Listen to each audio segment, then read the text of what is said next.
Looked like he had a couple of different options as far as who to throw to on that play. Who am I to say this, but I'm not sure he made the right decision. Well, the window of opportunity is always going to be small in the NFL. That's why those quarterbacks who make quick decisions and have quick releases have the most success in this league.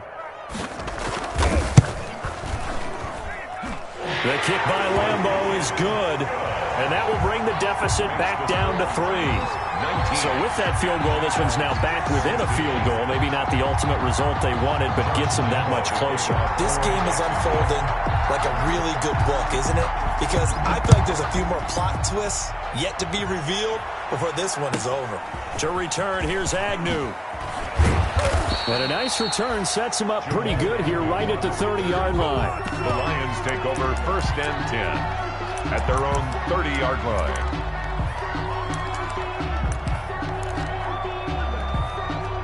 The Lions offense ready to kick off their next drive. Fourth quarter, they cling to a 3-point lead after the field goal a moment ago. It is certainly a very critical drive with still a good chunk of time remaining. 2 yards the loss, 2nd and 12.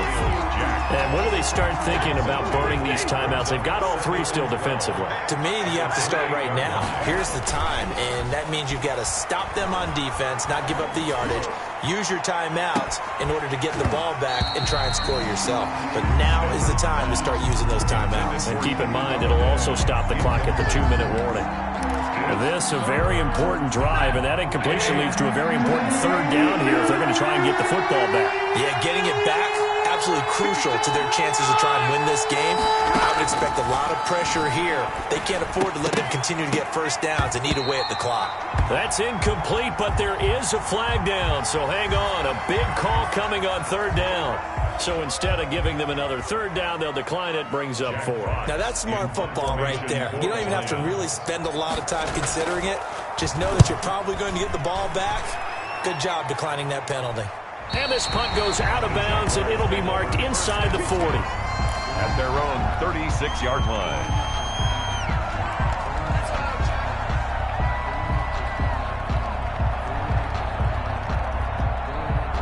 Some good games going on in the early window. This might be the best of the bunch. Now Minshew on 1st and 10. The open man is Westbrook. Evades the tackler, and now some space. And they're going to have this across midfield and inside the 45. That one good for 20 on the catch and run.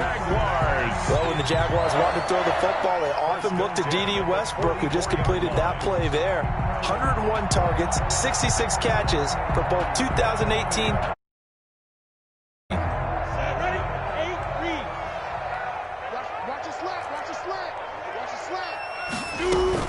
On 1st down, Thompson. And they're going to get him behind the line yet again as his nightmare afternoon continues. 2 yards the loss, 2nd and 12. Brings up this linebacking core, they've done a good job of keeping that running game in check, haven't they? They certainly have, and what they'll also do when this game is over is thank the guys up front, the big defensive line, clean, so to speak, not letting block, allowing them to run to the football and keep that running game bottled up. And that is incomplete. A lot of force bearing down on him there. He could not hang on. It's 3rd down. One of those plays where it's hard to keep 2 eyes on the football and absorbing the hit, even for those big tight ends who you would think could absorb that contact.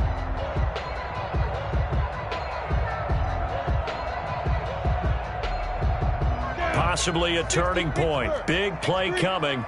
This is 3rd and long.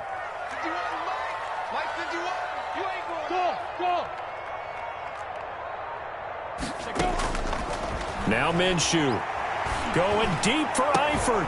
That's caught inside the 20. And he's brought down, but not before he reaches the 8-yard line. They're able to convert on 3rd down, and that sets up a 1st and goal. 1st and goal at the 8-yard line.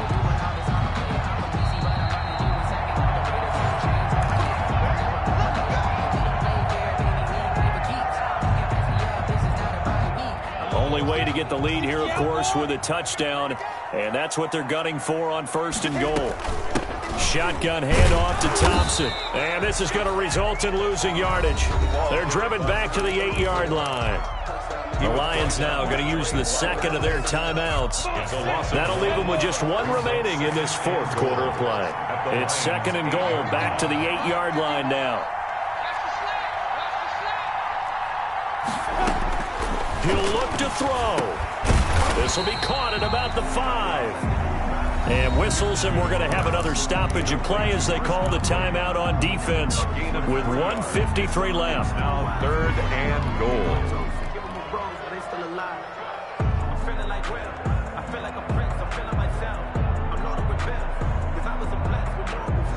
Big play coming here. It's third and goal.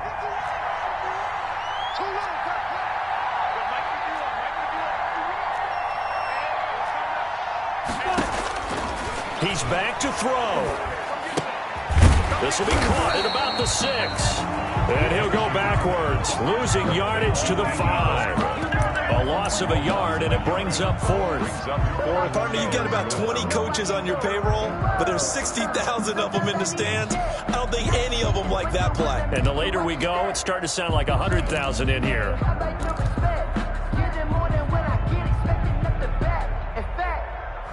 I sat down with my accountant. He said, I got good news and I got bad news. I said, what's the good news? He said, the good news is you made a lot. I said, what's the bad news? The bad news is you spent more.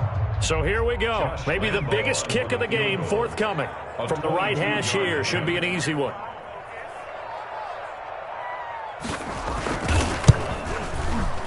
And Lambo will put this one through.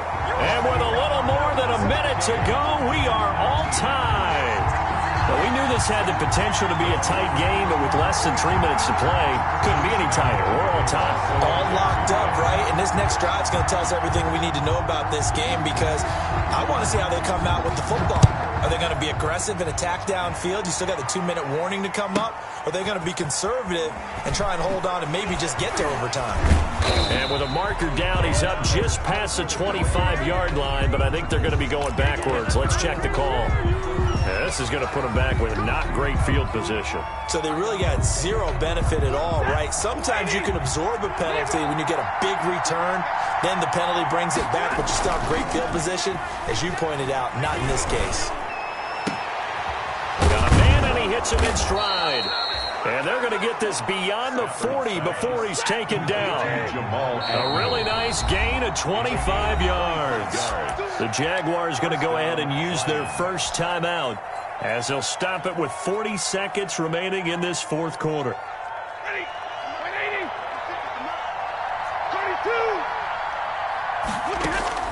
Stafford now to throw. Looking downfield for Jones. And that is incomplete. He couldn't hold on through the contact. Brings up second down. These are the spots, this stage of the game, where it pays to have speed on the perimeter, doesn't it? It certainly does. And in the second quarter, he may very well run by him. But in this situation, I know as a defender, I'm loosening up a couple of extra steps that allowed him to run with him stride for stride. Now Stafford. Open man, he's got him, the tight end Hawkinson. 4 yards the gain, and it'll bring up a third down. Now they'll try to convert on 3rd and 6 after the 4-yard completion. Eluding the pressure right. On the run, he'll let it go deep, right sideline. And that is incomplete. Intended for Kenny Golladay. Incomplete. It's 4th down.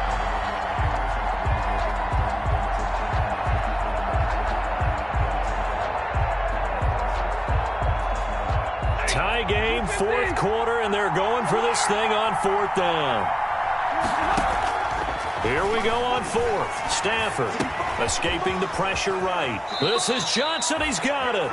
And he's able to get this to the 40-yard line before he's out of bounds. Give him 14 on the play. And on 4th down, they're able to convert and move the sticks. So here's the veteran kicker, Matt Prater. And now with 4 seconds left, we get a timeout call.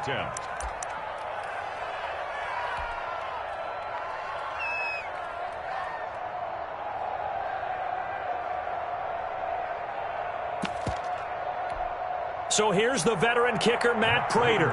This from long, very long range.